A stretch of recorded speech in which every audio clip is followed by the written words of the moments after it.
Perayaan Tahun Baru Masehi itu bukan hari raya umat Islam, melainkan hari raya kaum kafir, khususnya kaum Nasrani. Maka haram hukumnya seseorang Muslim itu ikut-ikutan merayakan Tahun Baru Masehi.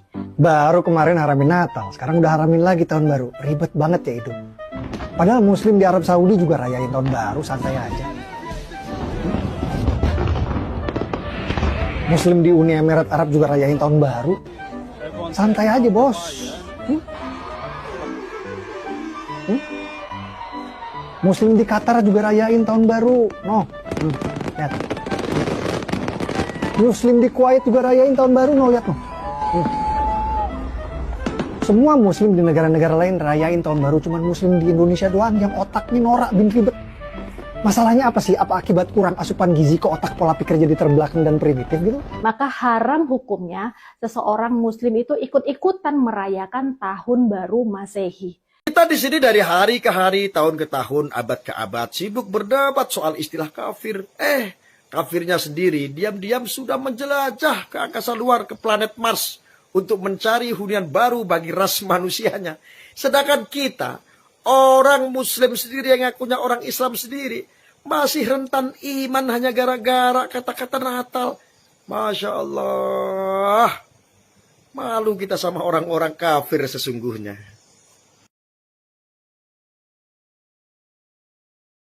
Sebenarnya boleh nggak sih kaum muslimin itu merayakan tahun baru? Nah, begini loh teman-teman, perayaan tahun baru Masehi itu bukan hari raya umat Islam, melainkan hari raya kaum kafir, khususnya kaum Nasrani.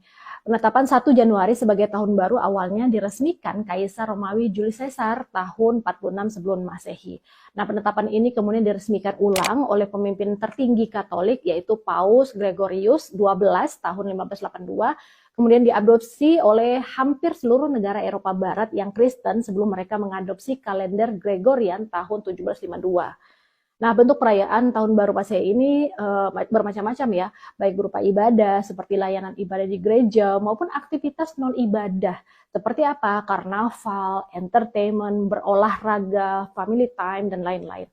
Nah, berdasarkan manat ataupun fakta hukum tersebut, maka haram hukumnya seseorang Muslim itu ikut-ikutan merayakan Tahun Baru Masehi. Dalil keharamannya ada 2. Yang pertama, dalil umum yang mengharamkan kaum muslimin menyerupai kaum kafir, tasabuh bil kufar. Nah, ayat-ayat semakna ini juga banyak sekali ya. Dalil umum lainnya, sabda Rasulullah, barang siapa yang menyerupai suatu kaum, maka ia termasuk golongan mereka. Nah, hadis-hadis tersebut telah mengharamkan umat Islam menyerupai kaum kafir dalam hal-hal yang menjadi ciri khas kekafiran mereka seperti akidah dan ibadah mereka, hari raya mereka, pakaian khas mereka, cara hidup mereka, dan lain-lain. Nah, yang kedua, dalil khusus yang mengharamkan kaum muslimin merayakan hari raya kaum kafir, tasabuh bil kufar fi a'yadihim. Nah, berdasarkan dalil-dalil di atas, maka haram hukumnya seorang muslim merayakan Tahun Baru Masehi, misalnya dengan meniup trompet, menyalakan kembang api, menyulut petasan ataupun mercon, menunggu detik-detik pergantian tahun baru, memberi ucapan selamat tahun baru, makan-makan dengan niat untuk merayakan tahun baru, dan aktivitas lain dengan niat merayakan tahun baru tersebut. Nah, semuanya haram karena termasuk perbuatan menyerupai kaum kafir ataupun tasabuh bil kufar yang telah diharamkan di dalam Islam. Assalamualaikum warahmatullahi wabarakatuh. Jadi begini saudaraku. Kafir itu menurut Kamus Besar Bahasa Indonesia atau KBBI adalah orang yang tidak percaya kepada Allah dan Rasul-Nya. Terjemahan dari KBBI ini lebih cenderung memandang dari sudut agama Islam. Maka orang yang non-muslim disebut sebagai kafir. Atau agama lain Kristen juga mengenal istilah kafir. Dalam Alkitab banyak ditemukan ayat yang berisi istilah kafir. Misalnya dalam Bilangan 23 ayat 9. Sebab dari puncak gunung-gunung batu aku melihat mereka.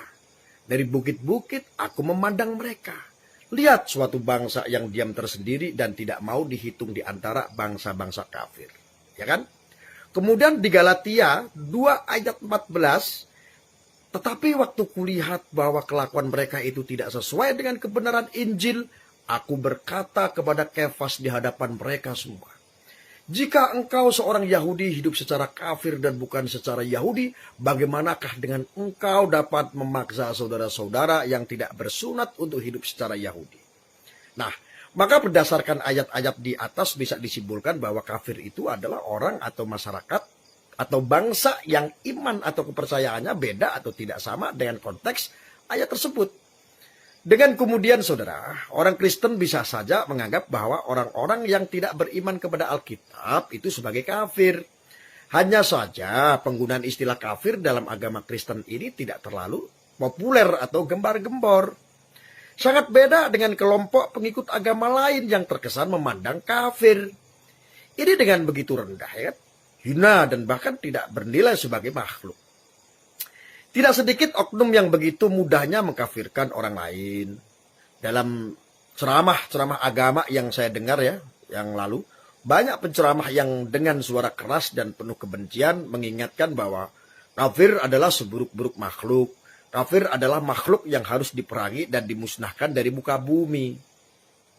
Memang sedih rasanya mendengar ceramah-ceramah yang sedemikian rupa. Setiap musim Natal misalnya, banyak peringatan supaya kita tidak meniru-niru kebiasaan kafir. Larangan ini merujuk pada orang atau karyawan toko di pusat-pusat perbelanjaan yang mengenakan atribut Sinterklas contohnya. Bahkan ada organisasi massa yang mengancam akan merazia, tapi sudah dibubarkan, ya kan? Pusat-pusat perbelanjaan untuk memastikan tidak ada golongan mereka yang menggunakan atribut kafir tersebut. Alasannya, kalau kita meniru kafir, kita telah ikut menjadi kafir pula. Lalu bagaimana dengan sepatu, kemeja, jas, dasi, dan lain-lain? Dan ada handphone yang kau pakai saat ini kan? Untunglah angin segar sudah bertiup dari kota Bandar saat itu ya di Jawa Barat. Belum lama lah tahun-tahun itu, 2019 ya, tanggal 27 Februari, Pondok Pesantren Miftahul Huda Al-Azhar, Citangkolok dalam sidang Komisi Batsul Masali Maudiyah Musyawarah Nasional Alim Ulama, Nahdlatul Ulama, ya kan? Itu mengusulkan agar NU tidak menggunakan sebutan kafir untuk warga negara Indonesia yang tidak memeluk agama Islam. Pimpinan sidang Abdul Moksid Ghazali ya, mengatakan para kiai berpandangan penyebutan kafir dapat menyakiti para non-muslim di Indonesia. Disebutkan pula bahwa istilah kafir dianggap mengandung unsur kekerasan teologis ya. Maka diusulkan agar istilah kafir diganti dengan muwattinun ya, atau warga negara. Dengan begitu status mereka non-muslim ya, setara dengan warga negara yang lain. Itu kata Abdul Moksid Ghazali waktu itu. Sebagaimana diperkirakan saudaraku, asal atau wacana ini segera mengundang sikap pro dan kontra kaum non-muslim. Seperti PGI, Persekutuan Gereja-Gereja di Indonesia misalnya kan, dengan senang hati menyambut usul ini.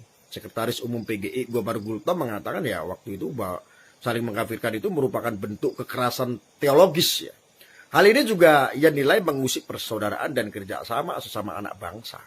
Sikap yang kurang lebih sama juga ditunjukkan oleh umat Katolik waktu itu, Hindu ya, Buddha, dan lewat organisasi keagamaan masing-masing itu pernah memberikan statement.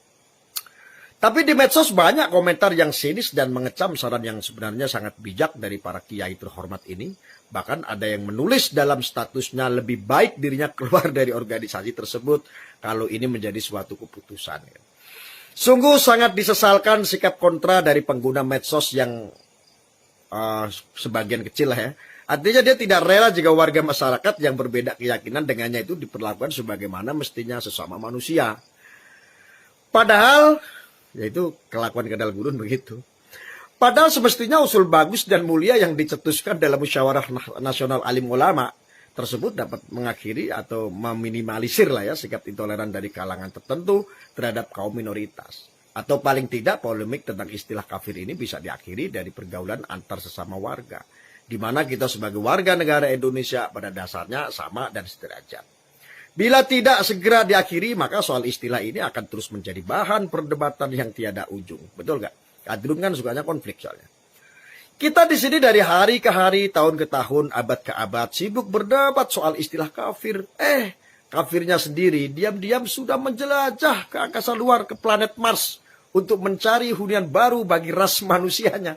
Sedangkan kita, orang Muslim sendiri yang ngakunya orang Islam sendiri, masih rentan iman hanya gara-gara kata-kata Natal. Masya Allah. Allah. Malu kita sama orang-orang kafir sesungguhnya. Salam damai sejahtera bagi kita semua, berjumpa kembali dengan saya di channel ini. Terima kasih bagi teman-teman yang senantiasa setia mendukung dan memberi support dalam perkembangan channel ini. Kiranya saudara dan saya sehat-sehat selalu. Amin. Nah teman-teman, di awal tahun baru ini muncul betina yang suka mengharam-haramkan tahun baru dan suka mengkafir-kafirkan orang lain. Wow. Tentu wanita muslimah ini pasti murid si Ustadz penghina salib, yaitu Ustadz Abdul Somad. Ya, wanita muslimah ini yang mengharam-haramkan tahun baru, bahwa merayakan tahun baru adalah haram hukumnya. Ya, sudah pasti ini ajaran si Ustadz Abdul Somad ya. Selain mereka mengharapkan mengucapkan selamat hari Natal, maka mereka juga mengharapkan tahun baru. Wow. Ya, mereka suka mengharap-harapkan dan suka mengkafir-kafirkan. Ya, itulah si pengikut si Ustadz Abdul Somad. Pengikutnya luar biasa. Bahkan mereka ya membegal tanggal 25 Desember. Mereka klaim sebagai hari mualaf sedunia. Ini kocak teman-teman, kocak. Kenapa? Mereka tidak punya tanggal lain selain tanggal 25 Desember. Mereka membegal tanggal di mana Yesus Kristus lahir. Mereka membegal hari Natal. Ini memang otak-otak mereka ini, mereka taruh di mana ya? 300 lebih hari selama 1 tahun. Mengapa mereka harus memilih tanggal atau hari besar bagi agama kekristenan? Ini kan kocak. Nah teman-teman, terkait dengan pernyataan muslimat ini, ya seorang ustadz, kalau nggak salah ya, ustadz yaitu Permadi Arya atau disebut dengan Abu Janda, ya sebagai tokoh agama Islam yang terus menggaungkan toleransi dan juga ia sangat perhatian terhadap iman kekristenan, karena ia melihat tiap tahun, tiap bulan umat kekristenan dipersekusi oleh kaum penghuni surga. Dan salah satu saudara kita Abu Janda ini, dia seorang yang beragama Islam dan dia anti terhadap toleransi. Dia terus menyuarakan akan keadilan terhadap umat kekristenan. Nah, beliau langsung angkat suara terkait dengan narasi muslimah yang kocak-kocak ini. Ya, Ustadz Permadi Arya mengatakan Muslim di Emirat Arab merayakan tahun baru. Muslim di Arab Saudi mereka merayakan tahun baru. Bukannya itu, Muslim di Qatar mereka merayakan tahun baru. Muslim di Kuwait mereka merayakan tahun baru. Hanya Muslim di Konoha ini, kata Permadi Arya, yang otaknya kurang tepat lah. Ya, memang kita agak lucu ya kalau kita mendengar orang-orang yang mengaku beragama di Konoha ini. Mereka mengklaim bahwa agama mereka adalah agama yang paling toleran, damai, dan lain sebagainya. Tetapi kita melihat perbuatan mereka mempersekusi rumah ibadah, mempersudi pembangunan rumah ibadah. Bahkan rumah ibadah sudah ada izin, gereja sudah ada izin, lalu mereka mendemo, lakukan demonstrasi, dan mereka menolak ke saudara. Ini kan kocak ya.